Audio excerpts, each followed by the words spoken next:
Welcome back to the Fourth Way Podcast. In this episode, we are going to identify a true conspiracy, a conspiracy which turned out to be true.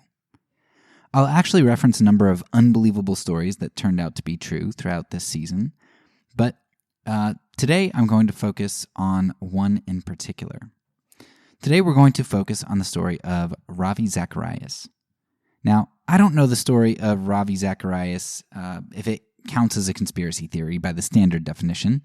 It's not like the sexual abuse scandal that turned out to be true in regard to the Catholic priest abuse scandal, which was a lot bigger and more complex. Which, by the way, is another story that you should probably research as a true conspiracy story on abuse. But whereas the Catholic abuse scandal was more of a conspiracy because of its complexity, the abuse that we are going to focus on here is more about focusing on seeing propaganda as wielded by individual abusers. We'll get more to a larger group conspiracy as the seasons progress, but here I think it's important that we begin to see how lies and abuse can fly under the radar on a more individual level. It's a more manageable level to kind of dig through. So that's why I wanted to focus on the story of Ravi Zacharias. Now, I did also debate discussing the story of Larry Nassar, as Rachel Denhollander's book, What is a Girl Worth, is a fantastic book, and it shows you how abuse occurs and how hard it is for individuals who are abused to be believed. I strongly recommend that book. However, I'm holding out hope that I can actually get an interview with Rachel, so I'll tell the story of Ravi here instead for this episode and hold out hope to talk to Rachel later. So Ravi Zacharias was an extremely charismatic Christian apologist. I absolutely loved Ravi's content. One of the things that I loved about him was, as I told everyone that I talked to about him, Ravi isn't arrogant like a lot of the other apologists. He's humble and gracious and loving. So when initial reports came out about someone accusing Ravi of sexual abuse, and especially because he was being sued for money, I thought it was just a gold digger going after Ravi.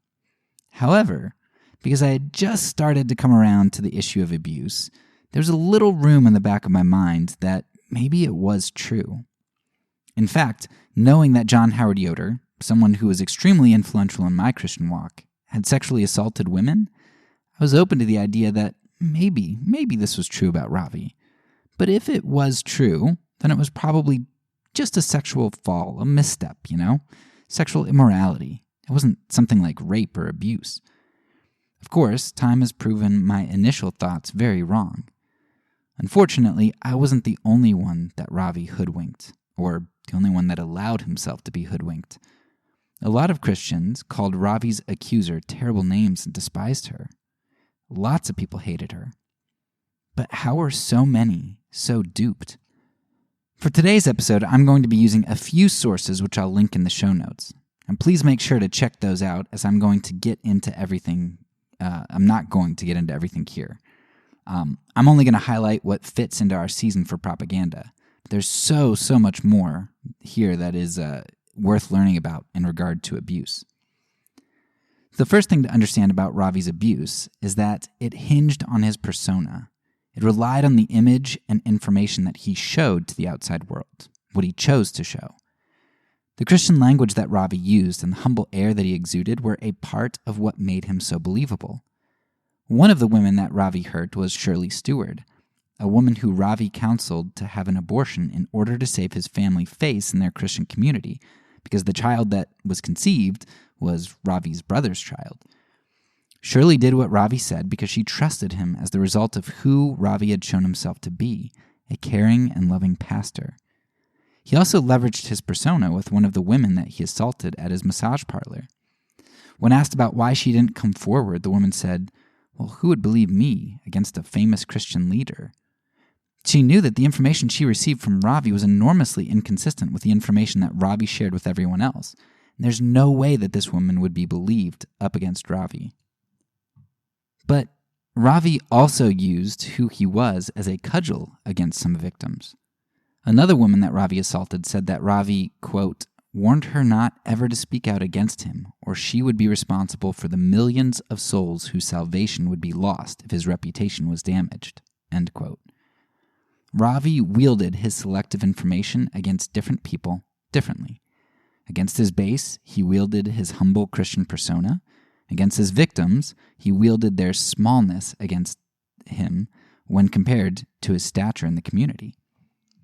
But Ravi did more than wield information about himself. He also garnered information about his victims.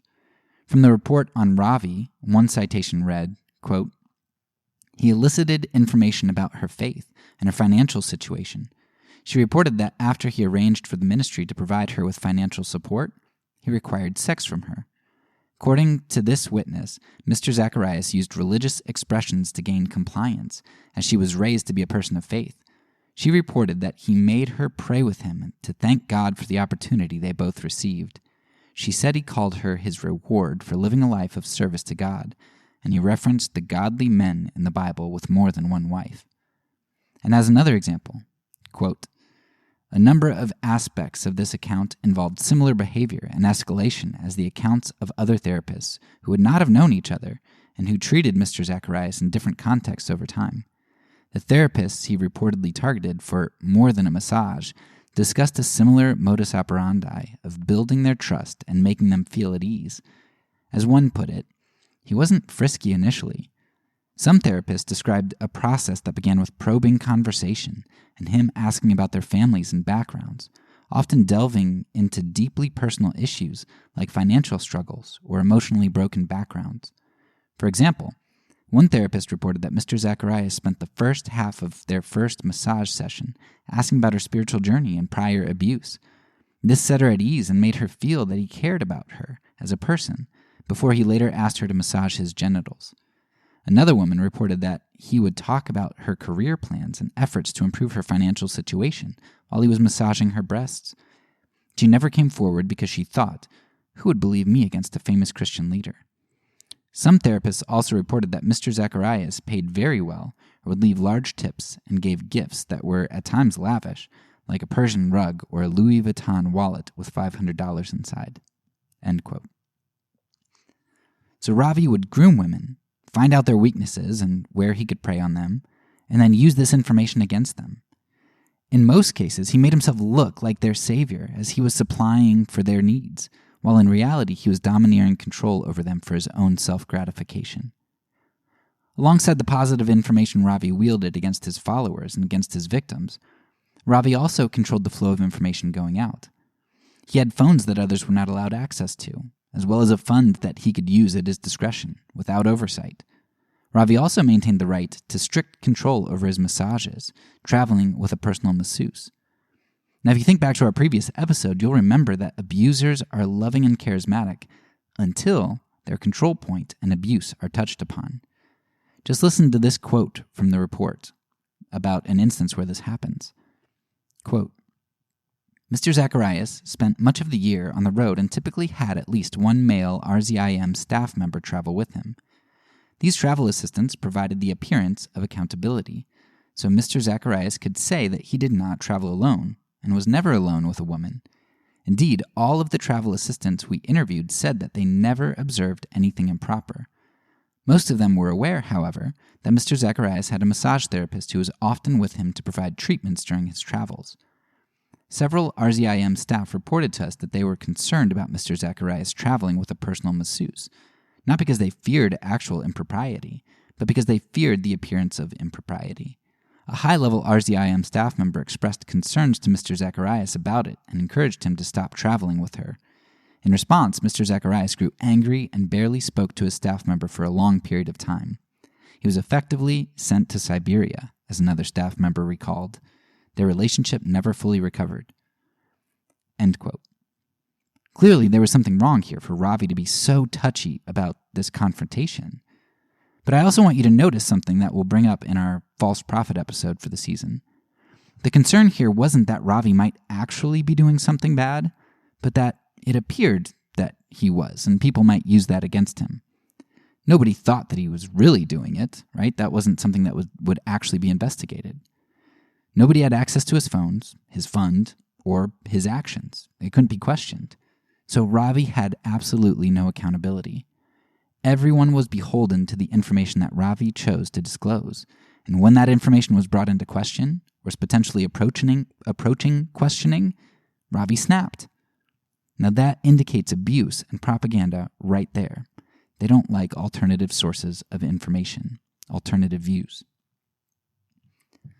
Another issue brought up in the document was Ravi's use of phony science.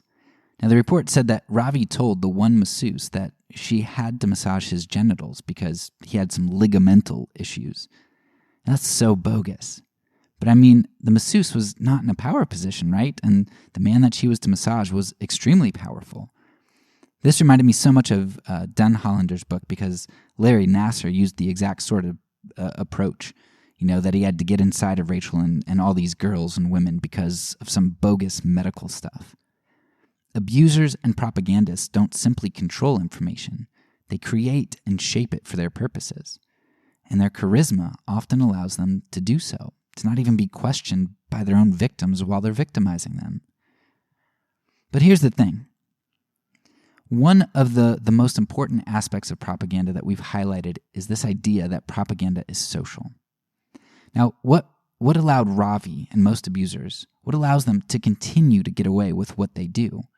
It's not that nobody comes forward. It's not that they couldn't be found out, right? I mean, think about Ravi's phone or his fund if it would just be investigated, right? People often do come forward, though a lot of people don't. But the real problem is that many victims don't come forward because they're not believed. They know they won't be believed. While the abuser wants to propagandize his victims, his ultimate strength is in propagandizing those on the outside, just like we saw in our last episode. If the abuser looks good to friends, family, judges, lawyers, the majority of people, right? Then who's going to believe a gold-digging, emotional, unstable woman? Take 2 instances from the report on how Ravi responded to allegations against him. Quote, because Mr. Zacharias was able to convince members of the RZIM board and management that he was the victim of extortionists, RZIM did not investigate the allegations. A full investigation might have uncovered evidence of misconduct at the time when Mr. Zacharias was alive to explain himself. End quote. Another quote. Quote, Mr. Zacharias was strident and inflammatory. He described his critics as nasty people and lunatics who were engaging in satanic-type slander and falsehood. Some RZIM staff told us that he expressed frustration with having to issue an apology at all. He was able to convince many that not only was he innocent, he was the victim of malicious evil. End quote. So Ravi didn't have to put people under his thumb. He didn't have to violently control any situation. He never had to hurt anybody to keep this information secret because the people in power were on his team. Public opinion was on his team. I was on his team at one point. Shirley Stewart, the woman that Ravi counseled to have an abortion, once told her cousin about Ravi. When Shirley's cousin went to her pastor told her that Shirley was a liar. There's no way that Ravi could have done that. Lori Ann Thompson had similar experiences, receiving a lot of hate mail and threats herself because of what she was doing to poor Ravi. And, of course, there were those in Ravi's family and on Ravi's team who still deny the truth or minimize it, like Ravi's own son, Nathan, who said, quote, even if these allegations are true, there's no doubt that God actively blessed my dad. So what these individuals are saying is that God was wrong to do so, so we must now correct God's blessing/mistake by erasing my dad and his voice. Quote, end quote. So Ravi's sway is still very powerful because he was a great propagandist.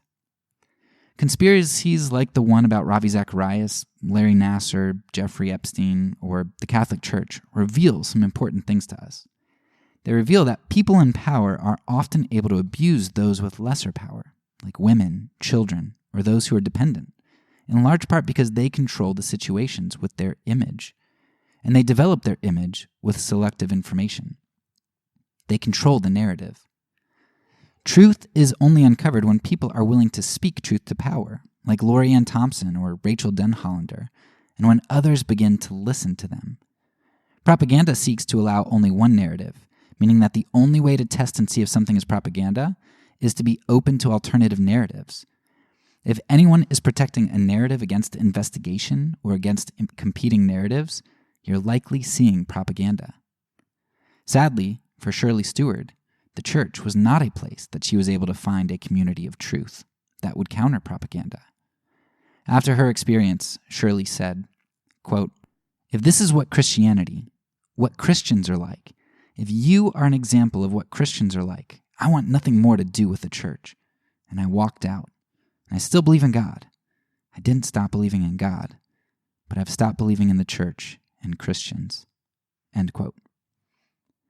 The church is supposed to be the community where power is held under a microscope of skepticism and where the lowly are treated as equals. The church is supposed to be a place where truth is discerned and claims evaluated. But that's not what Shirley found. She found the church to be a place just as susceptible to propaganda as any other place, and perhaps even more so when allured by the promises of the charisma and power of a smooth-talking apologist.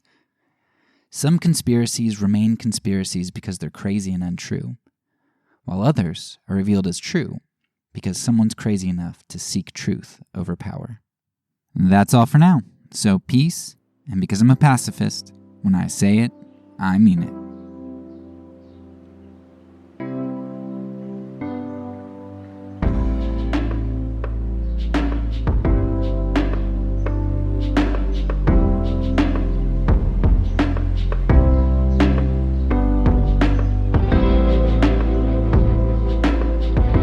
This podcast is a part of the Kingdom Outpost Network.